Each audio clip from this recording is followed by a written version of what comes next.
Hey there, welcome back to the Meat Thinker channel. 2 years ago, I bought a smoker from Tractor Supply as a Father's Day present. It was an entry-level pellet smoker from Even Embers brand, and the price at that time was $199.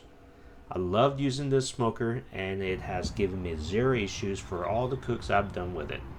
It still works flawlessly, but it was time for me to get into the big boys league. The good old traditional offset smoker. I've watched countless videos for entry-level backyard offset smokers and realized there were a lot of options to choose from. I realized it wasn't going to be an easy task to find the one that I'm going to be happy with. I try to find something from big box stores because if you go outside of those stores, the prices go well beyond $3,000, which is outside of my budget. After visiting Home Depot, Lowe's, and Academy, Old Country BBQ Pits has a lot of good options compared to other brands. The company offered cabinet smokers, over and under smokers, the brand new G2 insulated offset smoker. The G2 insulated smoker though, this one was my first choice. 1/4-inch steel, all welded construction, multiple temp gauge ports, extended smokestack, tuning plate, and removable baffles and insulated firebox. I really liked everything but the price. It was a little too steep. So I went with my next best choice, All-American Brazos, because it came with the same 1/4-inch steel all welded construction minus insulated firebox. I did notice that the Academy I went to had two different versions of Brazos. One had two hinges with a connecting rod on the lid, and the heat baffle was welded in. The one I picked had 3 individual hinges and a removable heat baffle. The foldable shelf was also built differently. This was the best bang for the buck choice, and I pulled the trigger, and out the door price was $1,298. Please keep in mind that if you're in the market for an offset smoker, please make sure you have the right transportation to bring it home. I made the mistake of going to the store thinking it could be loaded into the bed of a pickup truck. I ended up coming home without one.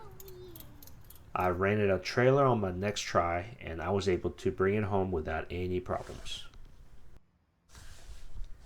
So here's a quick walkthrough. As you can see, the lid is supported by 3 individual hinges instead of 2 with a connecting rod like a previous version. The cooking chamber is made with 1/4-inch thick steel. It has 2 cooking grates that are both removable. One thing that stood out on this one is that all the review videos for Brazos smoker had the heat baffle physically welded into the cook chamber, that the welds needed to be ground off to remove the baffle. Well, this one was simply sitting on top of welded buttons, and it can be easily removed as needed. It also has a 5-inch stack with a damper. The firebox also has a removable grate for cooking steaks, and charcoal plate to provide some room below for better airflow.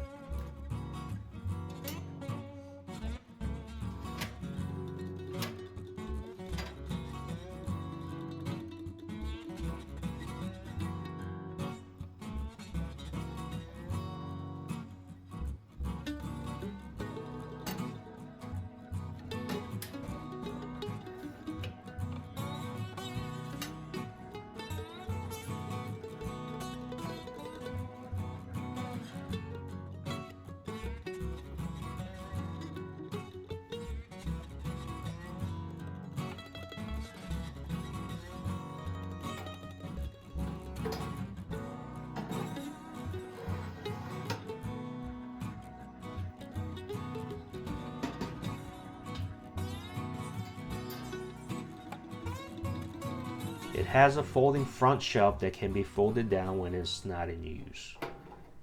It also has 2 large wheels and 2 casters for easy transportation, but you would still need another person to maneuver this around in the backyard. It also has a threaded grease drain.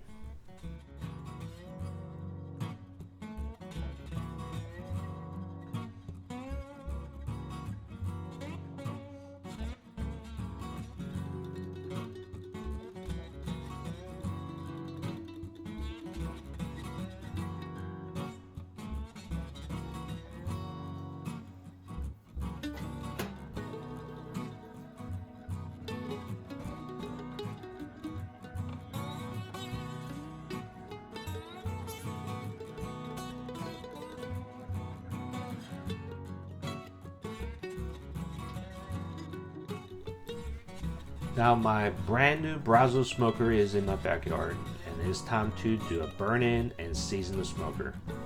So first things first, get rid of this ugly sticker and the plastic cover on the nameplate so it doesn't melt during the burning process. Because brand new smokers still have that sticky residue left from the manufacturing process, we'll need to burn off these residues to clean up the cooking chamber. First, I'm going to light the charcoal to start the fire. Once the charcoal is lit, dump it on the charcoal plate in the firebox, and add a small piece of wood on top of the charcoal. Give it a few minutes for the wood to light up and close the lid once the fire is going. Build the temperature up to about 400 degrees to burn off all the residue.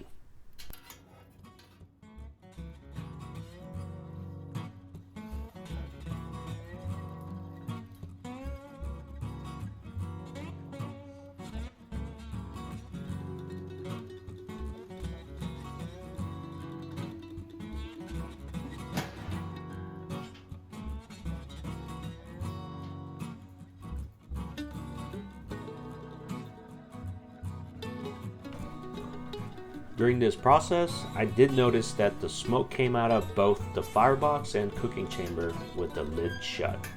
This indicated that the lids are not completely sealed, and I'll need to address that before my first cook.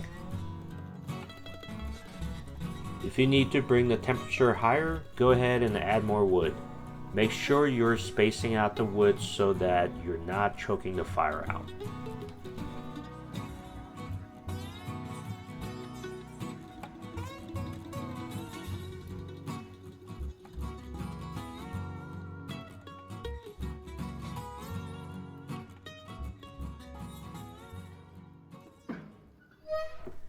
I also went ahead and put 3 thermometer probes on the grate in different positions. One by the firebox, another one in the middle, and the last one by the stack. I wanted to find out how this smoker behaves and what the temperature differences are across the grate. There are about a 50 degrees difference across the grate, with the stack side being the hottest. This means a lot of different things can be happening in the cooking chamber, but I will need to figure this one out before I do a long cook.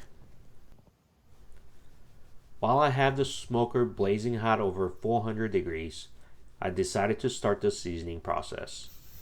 In other YouTube videos, it is recommended to apply the cooking oil when the smoker is cool, and gradually raise the temperatures to help the seasoning of the smoker. Since the smoker is hot, the oil should reach the smoke point and start the seasoning process pretty easily. Using Pam spray, be sure to cover the entire surface on the outside. You can wipe off any excess oil dripping off the smoker. Once complete, start spraying the inside of the smoker. Spray thoroughly, including the interior wall of the cook chamber, grate, and the firebox.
Even though the all-American Brazos smoker offers the best quality for the money, it does not mean it's perfect.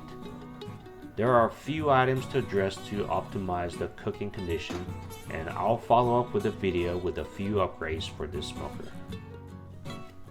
What was your first traditional offset smoker you purchased? Do you prefer offset smokers over pellet smokers? Please let me know in the comment section. If you enjoyed this video, please click the like button and subscribe to the channel. Also, check out my Instagram handle @meatthinker. Thank you for watching and keep meat thinking.